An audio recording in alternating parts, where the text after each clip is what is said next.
오늘 하나님의 말씀은 창세기 49장에 있는 야곱의 축복 중에서 마지막 세 번째 유다의 축복에 대한 이야기를 함께 나누려고 합니다.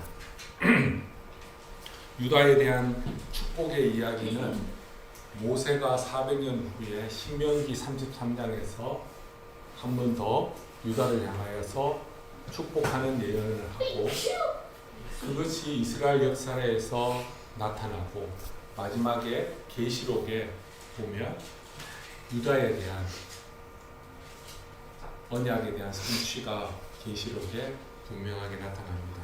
그래서 오늘 설교의 내용에서 창세기와 신명기와 계시록의 큰 틀 안에서 이것이 어떻게 이스라엘 역사에서 이루어졌는가를 중간중간마다 조금씩 살펴보고, 그리고 마지막에 어떤 식으로 유다의 자손이 예수 그리스도께서 역사하시는가에 대한 이야기를 함께 살펴보려고 합니다. 지금까지 야곱의 아들들에게 야곱이 축복했던 내용을 보면 과거에 이 친구가 어떻게 살았는가를 베이스로 해가지고 롱과 라이트에 대해서 축복하는 듯한 그런 인상을 줍니다. 근데 지난번에 설교를 여러분 들으셨던 분은 아시겠지만 축복의 개념이 만약에 과거에 있었던 것들에 대한 결과로서 리워드와 아니면 커스를 준다라고 한다면 그건 축복이 될 수가 없죠. 과거에 이렇게 너희가 살았을 때 이렇게밖에 갈 수밖에 없는데 네가 만약에 돌이키게 된다면 너희들이 복이 된다. 그게 축복의 핵심입니다. 네가 이렇게 살았기 때문에 이러한 복이 선포가 되는데 너희가 계속해서 그 복 안에서 귀함을 알고 살아간다면 이 복이 계속해서 너희들에게 떠나지 않을 것이다 라는 것이 야곱의 축복의 핵심입니다.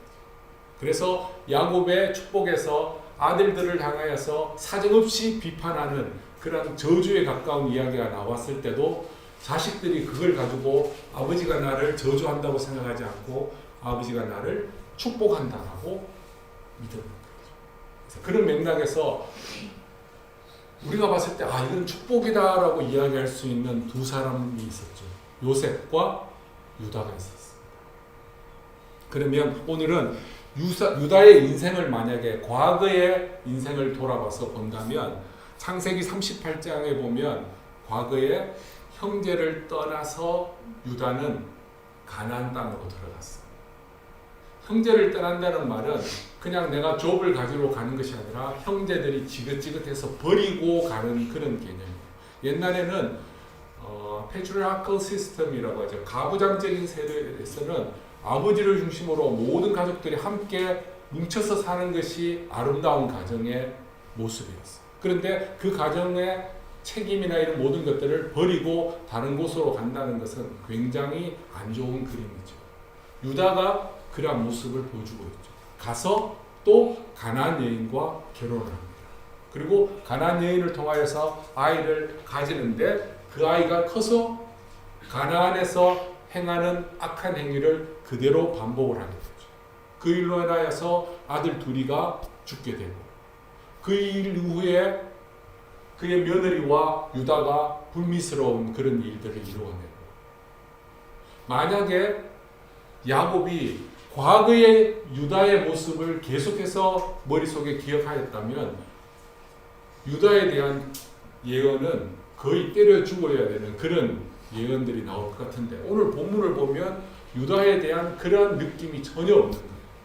그래서 사람들이 생각할 때 과거와 달라진 성숙한 유다의 모습 때문에 야곱이 이렇게 축복을 했을 것이다 라고 생각을 합니다. 유다가 얼마나 성숙했느냐 하면 애굽 총리가 된 요셉을 만나러 가는 과정에서 요셉은 이집트에서 실질적으로 장자의 역할을 했어요. 그러면 가나안 땅에서는 누가 장자의 역할을 했냐면 유다가 했어요. 유다가 집에 중요한 일들이 있을 때마다 장자로서의 그런 역할들을 분명하게 보여줬어요. 르우벤은 아버지의 침상을 범하였기 때문에 장자에서 튕겨 나가는 상황. 그래서 어떠한 일들을 했느냐 하면 요셉을 만나는 과정에서 요셉에게 요구하고 그 다음에 와서 아버지에게 설명을 하고 아버지가 베냐민을 보내지 않으려고 할 때 유다가 일어나서 이야기하고 르우벤은 무슨 말 했다고 했죠? 만약에 베냐민을 데려오지 않으면 제 아들 둘도 죽여버리십시오. 야곱이 진짜 화가 나는 거예요. 내가 지금 아들 하나 잃어버렸어도 마음이 괴로운데 손자까지 때려 죽여야 되는 그런 합을. 그러니까 르우벤이 말하고 행동하는 것은 그런 행동이었지만 유다는 아버지 정신 차려보세요. 우리가 만약에 아버지가 베냐민을 보내줬으면 우리가 몇 번을 더 갔다 왔을 텐데 아버지 정신 차리세요 라고 이야기할 때 야곱이 정신을 차리고 들을 수 있을 정도의 그러한 신뢰 관계나 그러한 역할을 했는 것이죠. 그리고 나중에 야곱이 이집트로 들어갈 때 유다를 보내요. 유다를 보낸다는 말은 유다가 장자라는 거죠. 그러니까 야곱이 생각할 때도 유다가 장자였어요. 그래서 가서 모든 문제를 해결하라고 보내요. 그런 거로 본다면 오늘 본문의 유다의 축복은 맞아요. 그런데 저의 질문은 아무리 유다가 굉장했다 하더라도 이 정도로 축복을 받을 수는 없어요. 제 질문. 과거에 했던 게 있는데, 그죠? 그리고 현재도 굉장하게 일을 했지만 제가 왜 이 정도의 복이냐면 이 야곱의 예언 중에서 요셉의 예언이 톱이에요. 그런데 유다도 요셉보다 부족하지 않아요. 어떤 사람은 오히려 유다의 예언이 요셉의 예언보다 더 좋은 거라고. 그게 왜 하나님께서 유다를 그렇게 야곱이 유다를 이렇게 축복하였는가? 그런 질문을 하시면서 한번 오늘 본문을 읽어보시면 더 좋을 것 같아요. 그러면 8절 제가 보면서 설명하면서 다 읽고 나서 하는 것보다는 설명하면서 보는 게 더 좋을 것 같아요. 유다야 너는 내 형제의 찬송이 될지어다 라고 이야기해요. 영어로 이야기하면 Judah, your brothers shall praise you. 유다야 너는 형제들에 의해서 찬송을 받을 사람이다. 이 말이에요. 유다의 이름의 뜻이 뭔가요? 혹시 아세요? praise, 찬송이에요. 그러니까 야곱이 유다의 이름을 부르면서 처음에는 38장에 나왔을 때 야, 얘는 찬송인데 얘는 찬송이 아니네. 그런 생각을 하다가 점점 성숙한 그런 모습을 볼 때 얘는 찬송이다. 정말로 나의 찬송이 되고 내 형제들의 너의 형제들의 찬송이 되는구나라는 그런 생각을 했는 것 같아요. 그래서 워드플레이로서 유다는 내 형제들의 찬송이 될 사람이다라고 이야기했는 것 같아요. 이스라엘의 전통에서 이름은 이름이 아니라 그 사람의 인생이라고 했죠. 그래서 유다는 정말로 자기의 이름에 합당한 그런 인생을 살았는 것 같아요. 형제들에 의해서 특별히 찬송을 받는다는 거 어려워요.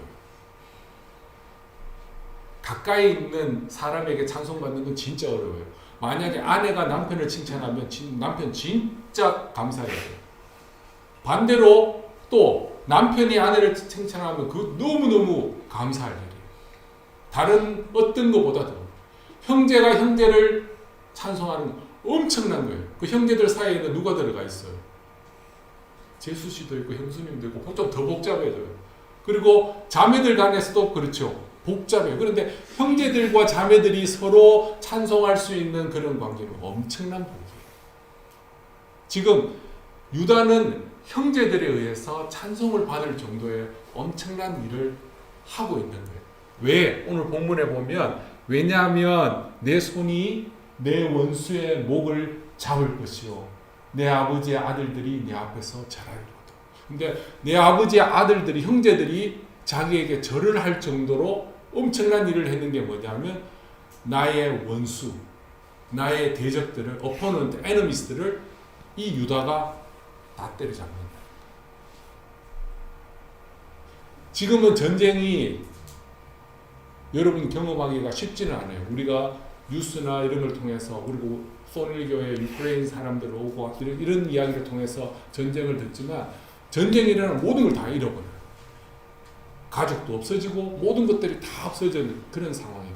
실제로 여기서 전쟁이 만약에 일어나면 국적이 만약에 여러분들의 국적에 소속되어 있는 나라에서 전쟁이 일어나면 기본적으로 60세 밑에는 다 굶겨가야 돼요. 다 죽어요. 제가 가서 뭐 특별하게 할 거 없는데 저도 가면 다 죽어야 되는 그런 상황이에요. 근데 이 원수들의 공격에서 보호하고 그 원수들의 목덜미를 잡는다.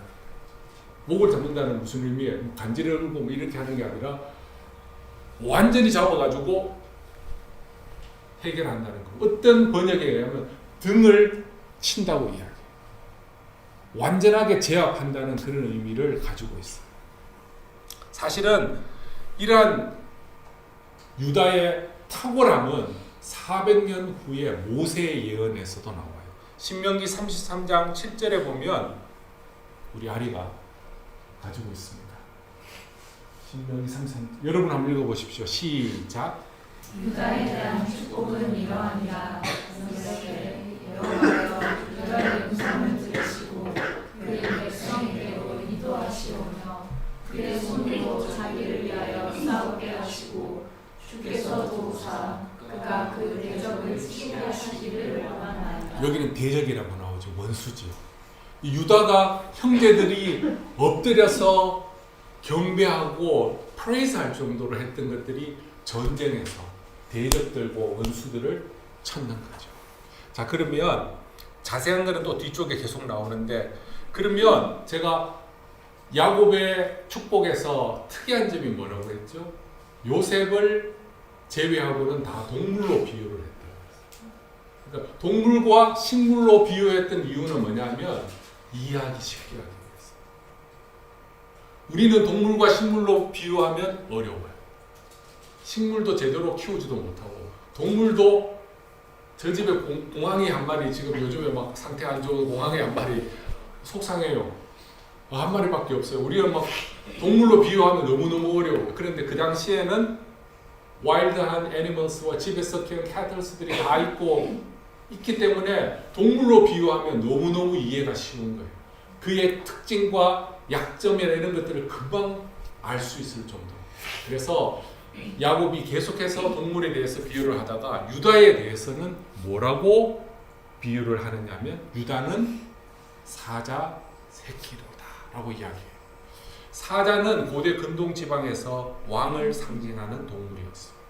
왜냐하면 사자가 가지고 있는 힘, 마이트, 그 다음에 사자가 가지고 있는 그 용기와 담대함, courage하고 braveness 같은 경우로 해서 사자는 왕을 상징하는 거예요. 그리고 여기 보면 내 아들아, 다시 창세기로 돌아왔어요. 여기 보면 다음 9절. 여기 보면 사자 새끼로다. 내 아들아 너는 움킨 것을 찢고 올라갔도다. 이 말은 뭐냐면 사자가 먹이나 아니면 대적하는 것들을 완전히 잡아가지고 파운스한 상황에서 올라갔다는 완전한 승리를 이야기해요. 그래서 보면 사자가 이길 때는 어떻게 해요? 하는데 라이온킹 때문에 주로 뭐 돌 위에서 올라가서 이렇게 많이 하는데 원래는 어포넌트를 누르고 그 위에 가서 올라가는 그런 모습을 보여주고 그거를 지금 설명하고 있어요. 그리고 그가 엎드리고 웅크림이 숫사자와 같고 암사자와 같으니 누가 그를 범할 수 있을까? 사실은 사냥은 숫사자보다 암사자가 더 많이 잘해요. 그리고 실질적인 전투가 있을 때는 숫사자가 와서 힘이 워낙 좋아서 해결하는. 숫사자와 암사자와 같으니 누가 그를 범할 수 있을까? 지금 유다가 이야기 들을 때 형제들도 그렇고 형제들도 인정해요. 와, 그렇지. 우리 유다 형님을 통하여서 이런 일들이 일어나겠지. 그리고 유다 스스로도 그래, 내가 해야 될 일은 이런 일이야 라는 생각을 가졌는 것 같아요. 그런데 좀 마음이 하나 걸리는 게 있어요. 사자면 사자지 왜 사자 새끼라고 그러나요? 욕인가요? 사자 새끼라는 말이 조금 마음에 걸리는데, 물론 밑에 웅크리는 모습을 이야기할 때 숫사자와 암사자와 같다라고 이야기했는데, 사자 새끼라는 말은 약하다는 의미가 아니에요. 지금은 약한 모습을 가지고 있는데 나중에 얘가 어떻게 성장해서 어마어마한 힘을 가진 사자로 자라게 된다는 것을 암시하고 있습니다. 그래서 사자 새끼라고 이야기하니까 요만한 컵스 정도로 생각하고 아니면 웹스 정도로 생각하는데, 그런 문제가 아니고 영 라이언이에요. 지금 영 라이언이 되게 제가 봤을 때는 라이온 킹에서 지금 통나무 지나면서 고개 양쪽으로 막 흔들면서 와 하면서 점점 커지는, 지금 그 상황. 라이온 킹 봐야 돼. 이거 안 보면 제가 무슨 말을 하는지 몰라. 막 지금 변화하는 그런 것을 야곱이 보고 있는 거예요. 예언을 할 때. 예언은 자기가 막 짜내가 하는 것이 아니라 하나님이 부어주시는 거잖아요. 막 보는데 얘가 지금 막 변하고 앞으로 막 얘가 어느 정도까지 커야 될지 모르는 그 어마어마한 것을 지금 야곱이 경험하고 있기 때문에 이야기하고 있는 거예요. 실제로 유다 자손이 이스라엘의 역사, 특별히 가나안 정복 전쟁 때 유다가 항상 앞서서 앞에서 싸웠어요. 갈렙 같은 경우에는 80세가 넘었는데도 딱 나와가지고 제일 어렵다고 하는데, 제일 가기 어렵다는데 내가 올라가겠다. 저 산지를 하나님이 나에게 주셨다고 이야기했기 때문에 내가 올라가겠습니다라고. 그러니까 유다가 딱 일어나면 이스라엘 백성들은 마음이 막 뜨거워져요. 이야, 뭔가를 하겠다는 거예요. 다른 어떤 루벤이 일어나면 사람들이 무슨 생각이 드냐면, 쟤는 좀 가만히 있었으면 좋겠다. 실제로 제가 루벤 설교했는데 보면 루벤은 말만 뱉으면 이스라엘 백성들이 툭툭 힘이 떨어지는 그런. 근데 유다는 이야기할 때마다 이스라엘 백성들을 치열업하게 만들고 용맹스럽게 만드는 그런 일을 해요. 그러면 이 사자에 대한 이런 예언은 모세만 한 것이 아니라 이방 선지자 발람도 민수기에서 이스라엘을 이야기할 때 사자를 이야기합니다. 그만큼의 용맹함과 동시에 로열티에 대한 이야기를 함께 담고 있는 내용들. 그러면 10절에 보면 사자는 왕이라고 이야기했으면 그 왕을 상징하는 심볼이 있어야 되잖아요. 왕을 상징하는 심볼이 사실은 뭐냐? 셉터라고 이야기하죠. 홀이라는 거. 제가 지은이 졸업식 하는데 방고에 가니까 챈슬러가 들고 가는 셉터 같은 거 하나가 있고, 그 다음에 바이스 챈슬러가 들고 가는 뭐가 있더라고. 그러니까 앞에 바이스 챈슬러가 조금 괜찮았어. 그런데 앞에 보니까 챈슬러가 훨씬 더 좋더라고. 그리고 뭐 하나 뭐 더 넣었더라고. 옷 보면서 저 사람은 챈슬러고 저 사람은 바이스고 뭐 이런 식으로 할 수. 근데 왕임을 표시낼 수 있는 게 셉터예요. 홀이. 항상 퍼블릭한 그런 모임에서는 셉터를 들고 가게 돼요. 딱 들고 나가면 왕이라는 걸 알 수 있어요. 그리고 뒤에 보면 통치자의 지팡이다라고, the ruler's staff라고 이야기해요. 이것도 똑같아요. 같은 그런 맥락이에요. 그래서 이 예언과 관계되는 부분은 워드 바이 워드로 볼 수도 있지만 약간 문학적인, 리터러처한 그런 표현들이 있어요. 그래서 똑같은 말들을 반복함으로써 더 분명하게 하기 위한 것이다. 그래서 왕이 가지고 있는 규, 홀, 셉터, 그리고 통치자의 지팡이가 그 발 사이에서 떠나지 않는다. 그 말은 뭐냐면 왕이 앉을 때 이 셉터를 옆에다 두는 것이 아니라 자기 발, 다리 사이에 이렇게 두고 자기의 권리를, 자기의 그런 위치를 사람들에게 보여주는 거죠. 그러면 뒤쪽에 이렇게 보면 사실은 이스라엘 백성들이 정말로 왕위가 유다 자손을 위해서 계속해서 내려가요. 심지어 북쪽에 있는 요셉의 자손들에 의해서는 가다가 중간에 일찍 끊기지만 마지막까지 가는 것들은 유다 자손이었어요. 중간에 정말로 대적들을 무찌르고 이스라엘을 이스라엘답게 만들었던 위대한 왕이 한 명 있었죠. 그 사람의 이름을 데이비드라고 해서 다윗이라고 하죠. 이 다윗이 하나님께서 원하시는 것들을 순종하면서 하게 될 때 하나님이 얼마만큼 축복하시는가를 다윗을 통하여서 보내줘요. 이 다윗을 통하여서 하나님의 뜻이 이스라엘 안에서 이루어지게 하였고 이스라엘 밖에서 이루어지게 하였어요.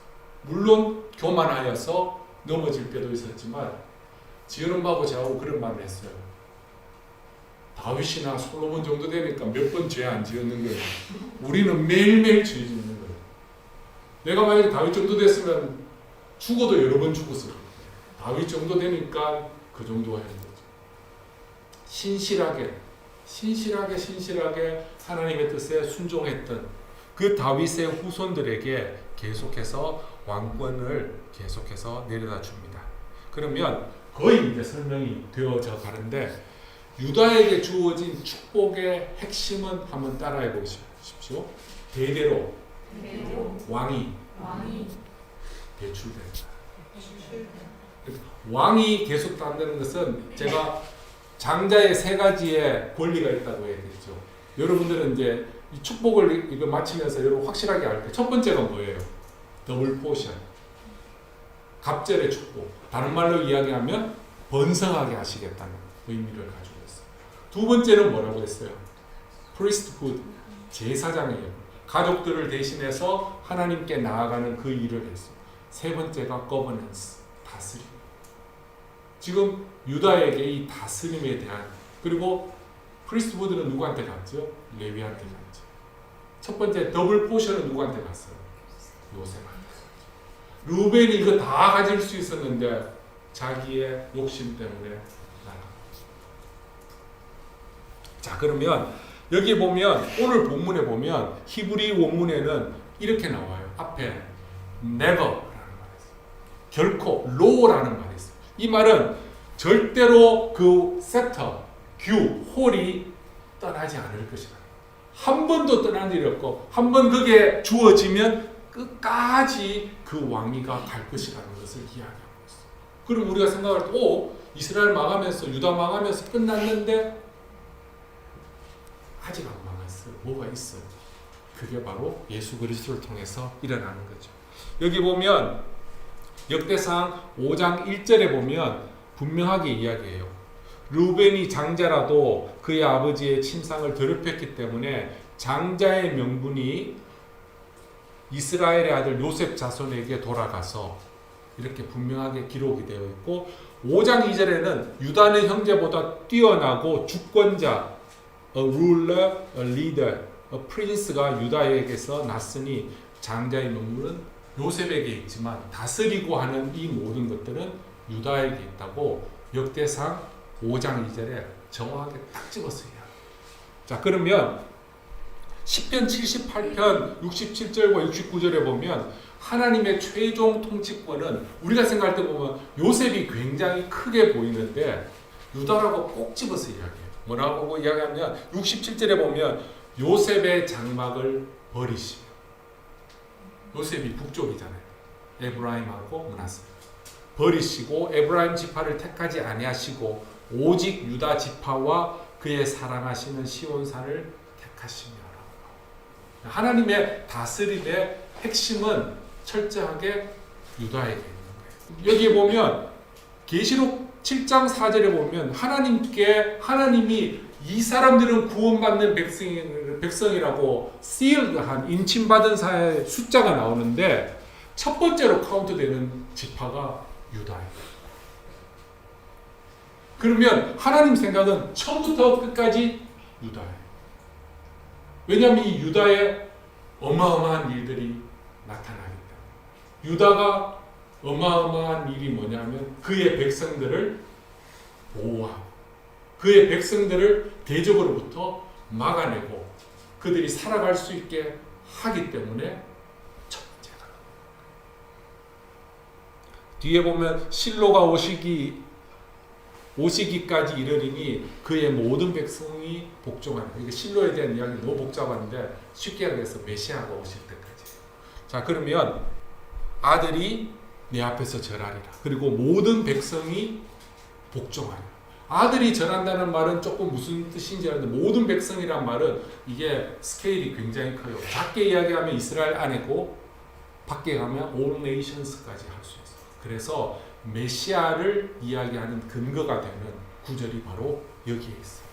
자, 그러면 실제로 누가복음 2장에 예수님이 태어나실 때 다윗의 자손 요셉이라 하는 사람과 약혼한 처녀에게 쭉 이야기하면서 보라 내가 잉태하여 아들을 낳으리니 그 이름은 예수라 하라. 그리고 나서 이렇게 이야기해요. 그가 큰 자가 되고 지극히 높으신 이의 아들이라 일컬음을 받을 것이고 주 하나님께서 그 조상 다윗의 스론 왕위를 그에게 주시리니 영원히 야곱의 집의 왕으로 다스릴 것이며 그 나라는 everlasting 무궁하리라 라고 이야기합니다. 그래서 성경은 뭐 예언하고 이렇게 했던 것들 앞에하고 틀리면 안 되잖아요. 앞에서 이야기했던 것들이 계속해서 연결되는데 거기에 중요한 포인트가 딱 되는 것이 오늘 이 유다의 예언에 있어요. 자, 그러면 다스려요. 잘 다스려요. 사실은 정치하는 사람들 때문에 속 많이 상하죠, 여러분. 그죠? 실컷 모아가 집을 살려고 했는데 이자율을 높인다든지. 그 다음에 뭘 하려고 하면 얘들이 이상한 짓을 하면서 누가 우리를 다스리느냐가 굉장히 중요해요. 근데 오늘 여기 본문에 보면 11절과 12절에 보면 다스림에 대한 구체적인 결과가 나와요. 그런데 한번 여러분들이 한번 읽어보십시오. 여러분 시작. 그의 나귀를 포도나무에 매며 그의 암나귀 새끼를 아름다운 포도나무에 맬 것이며 또 그 옷을 포도주에 빨며 그의 복장을 포도주에 빨리로다. 이거 이해됩니까? 포도주를 마셔본 적은 있는데 이거 포도주를 뭐 만들고 이렇게 해본 적이 없어서 이게 이해가 잘 안 돼요. 내가 동키 슈너락에서는 본 적이 있는데 실제로 본 적도 별로 없어요. 근데 지금 동키 이야기가 지금 나오고 있는데 일단 한번 보세요. 12절 보면 이게 정말로 뭐 잘 된다는 소리인지 아니면 뭐 망한다는 소리인지 모르는 이야기. 12절 여러분 시작. 그의 눈은 포도주로 인하여 붉겠고 그의 이는 우유로 말미암아 희리라. 제가 이거를 사실은 그림으로 그려서 보여드리려고 했는데 여러분들이 이거 보면 이게 평화로운 거예요? 아니면 개판이에요? 자, 눈이 막 포도주보다 눈 벌게요. 막. 여기는 우유 질질 막 그러면서 우유 하얗지요. 그 다음에 막 여기에 나귀가 막 옆에 포도 막 이 뭐지? 지금 뭘 말하는지 모르겠어요. 이스라엘 사람들이 생각하고 있는 피스풀한 샬롬의 그림이 있어요. 동양에도 있어요. 차이나에는 뭐가 있어요? 태평성대라는 거죠. 태평성대가 뭐냐면 굉장한 왕이 다스렸어요. 요순 황제가 다스릴 때인데 늙은 노인이 땅을 막 이렇게 하면서 막 노래를 부르고 있어요. 그게 바로 태평성대. 태평이라는 말이 두드리고 배를 치고 땅을 한다는 말이에요. 그게 뭐냐면 나는 너무너무 좋다는 거예요. 행복해. 노래를 부르는 거예요. 심지어 왕이고 뭐고 필요 없을 정도로 나는 너무너무 행복한 시대를 살고 있다. 사실은 왕이 있는지 모를 정도로 사는 시대가 제일 좋은 시대예요. 왕이 돌아다니면서 나는 왕이다라고 할 때는 그거는 뭔가 조금 쉽게 하면 경찰하고 똑같아요. 경찰이 안 보여야지 좋은 세상이에요. 경찰이 막 돌아다니면서 막 이거는 불안한 세상이에요. 이 수준을 넘어가면 돼요. 동양에는 그런데 고대 근동 지방에서는 동키가 나오면 평화롭다고 생각해요. 전쟁 때는 말을 타요. 그리고 평화로울 때는 동키를 타고. 그래서 왕이나 이런 사람들이 평화롭다라고 이야기할 때는 동키 타고 다녀요. 일부러 그렇게. 그래서 예수님이 예루살렘에 입성하실 때 말 타고 안 들어가셨고 그렇게 들어가죠. 더 중요한 거는 포도나무는 팔레스타인에서 굉장히 귀한 나무예요. 그래서 가나안 땅에 들어갔을 때 과실을 막 이야기할 때 포도나무에 대한 이야기들이 많이 나오고 있어요. 포도나무를 통해서 포도주를 만들 수가 있거든요. 굉장히 럭셔리어스한 그런 프로덕트, 굿즈가 바로 이 포도주. 그런데 문제는 이 동키를 어느 나무에다가 맸다고 해요. 동키 새끼는 욕 같은 거예요. 성경에 나귀 새끼를 묶는데 얘는 좀 시끄럽죠. 계속 이렇게 해요. 근데 얘는 뭐든지 막 먹어요. 그런데 그 비싼 포도나무에다가 얘를 걸었다는 말은 동키의 주인은 거지 된다는 거예요. 이거 다 먹는 거예요. 얘는 뭐 보이면 다 먹으니까 그 비싼 거를 지금 다 먹는. 다른 말로 이야기하면 그 정도로 포도나무가 흔하다는 거예요. 동키가 그걸 먹어도 전혀 마인드하지 않을 정도로 평화로운 시대가 바로 이때라는 거예요. 실제로 솔로몬이 다스렸던 시대가 굉장히 평화로운 시대였잖아요. 그래서 열왕기상 4장 22절을 보면 모든 사람들이 포도나무 아래와 무화과 나무 아래서 살았다. 그 말은 그게 너무너무 흔하게 돼요. 모든 것들이 풍족하게 되는 그 시대를 살았다는 거예요. 자, 그 다음에 뒤에가 조금 어울리지 않는 말이에요. 동키를 포도나무까지는 어느 정도 좀 이해가 되는데 뒤에는 살벌하죠. 그 옷을 포도주에 빨아요. 포도주에 빨고 그의 garment, robes 같은 경우는 포도즙에 빨고. 이 말은 뭐냐면 포도가 풍족해가지고 이 포도의 즙을 틀에 넣고 사람들이 밟잖아요. 그게 튀는 그 장면을 지금 이렇게 이야기해요. 우리가 생각해보면 왜 흰 옷을 갖다가 포도주에 이렇게 하지라고 생각하는데 이게 그러한 의미를 가지고 있어요. 그럼 조금은 또 더 이해가 돼요. 마지막에 그의 눈은 포도주로 인하여서 붉겠고, 이 말은 진짜 포도주 많이 먹었다는 소리예요. 포도주는 사람들이 물 대신 굉장히 귀하게 먹는 거였어요. 그런데 이거를 사람들이 눈이 빨갈 정도, 물론 뭐 술 약한 사람들은 냄새만 맡아도 빨개진다고 하는데 이게 이거 그림을 그리니까 앞만 봐도 도깨비같이 보이고 막 그렇게 하는데 그 시대 사람들은 눈이 빨갈 정도로 포도주로 인하여서 붉겠다라고 이야기하면 와라고 해요. 결정적으로 그의 이는 우유로 말미암아 희리로다. 이 말이 됩니까? 말 됩니다. 저 어릴 때 제가 얼굴이 감잖아요.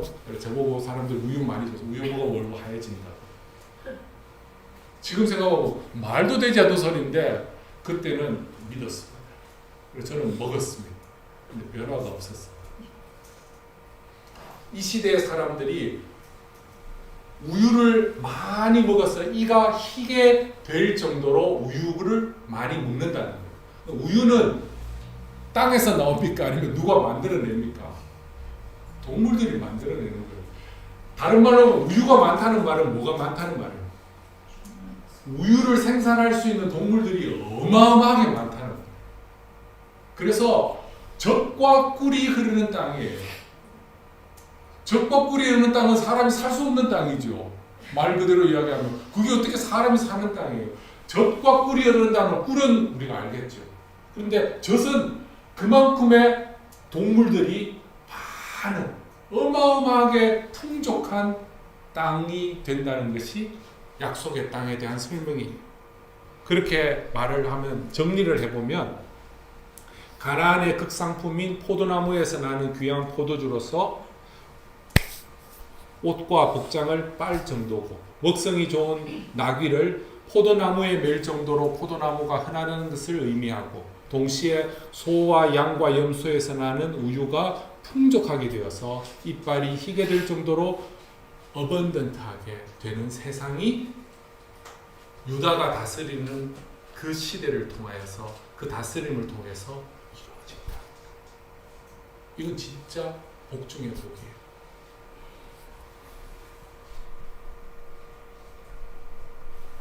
유다의 다스림.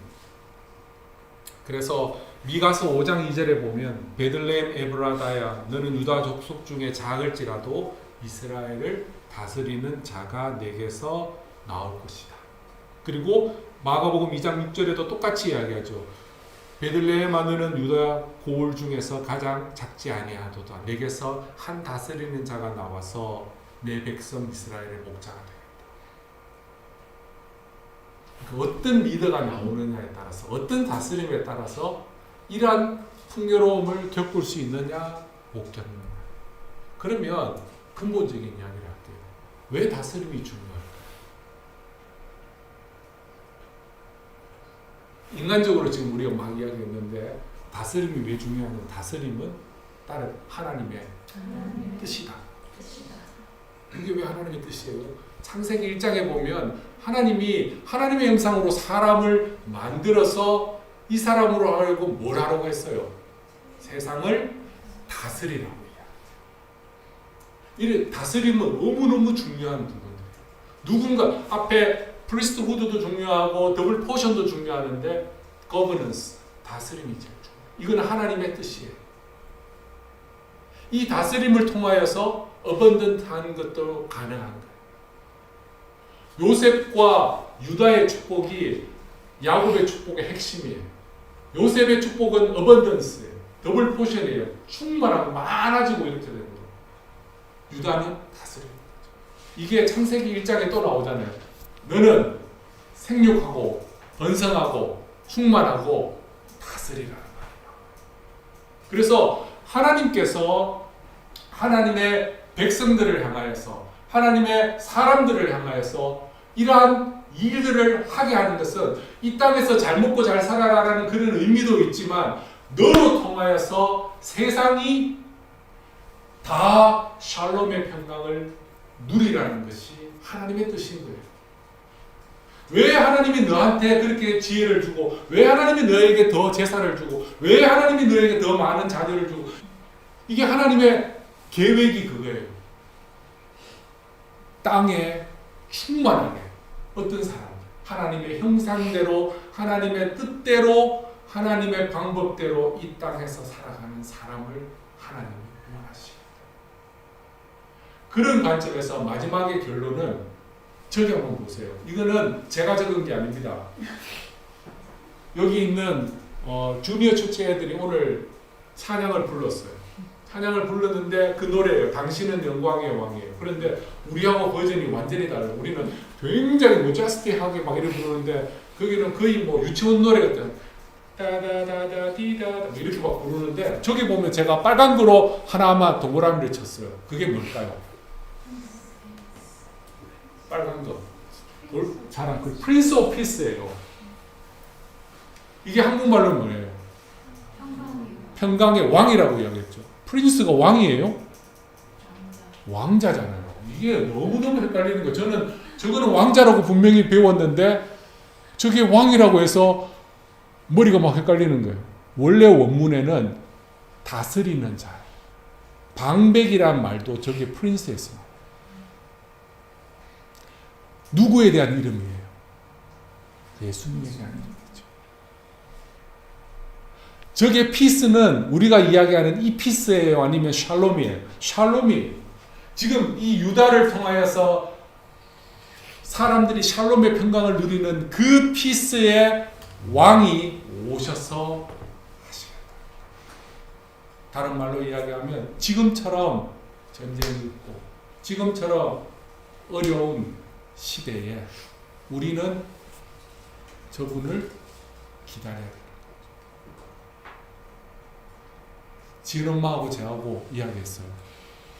우와, 남들이 보면 목사님이 아주 설교 계획을 잘 짜가지고 크리스마스 시즌 딱 왔을 때 유다를 딱 했구나. 여러분 아시죠? 밀리고 밀려서 여기까지 왔어요. 솔직히 정말로 제가 계획한 거 하나도 없는데 제가 이 말씀을 딱 볼 때 제가 만약에 크리스마스 시즌이 아닌 상황에서 유다의 이 축복을 봤으면 지금처럼 이러한 그런 감동을 가지면서 설교를 했을까라는 생각이 듭니다. 이 단순히 그 유다에 대한 이야기가 아니고 예수님에 대한 이 예수님에 대한 이야기는 그냥 단순히 지금 이 시대에만 되는 것이 아니라 세상 끝날 때까지 되어지는 복음입니다. 말씀을 맺겠습니다. 요한계시록 4장과 5장에 보면 24장로들이 하늘에서 그리고 천사들과 함께 하늘 보좌에서 예배를 드립니다. 그 예배는 지금도 드리고 있고 그리고 우리가 눈으로 볼 수 있는 나중에 볼 수가 있어요. 그때 보좌에 앉으신이라는 이름이 계속해서 반복해서 나오고 있어요. 나중에 4장 5장에 가서 보좌에 앉으신 이를 한번 찾아보세요. 그런데 그때 24장로 중에 한 장로가 이렇게 말해요. 유다 지파의 사자 다윗의 뿌리가 이겼었으니라고. 이거는 이 예배는 그냥 뭐 편안할 때 있어가지고 예배 드리는 것이 아니라 전쟁에서 모든 것들이 다 해결되고 기쁨으로 부르는 그 예배.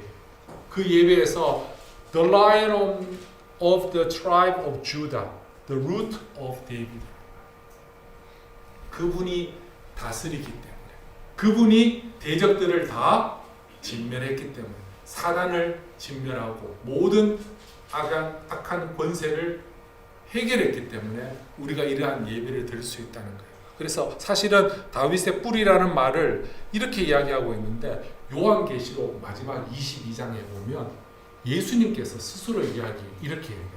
나 예수는 교회를 위하여 내 사자를 보내어 이것들을 너희에게 증언하게 했어.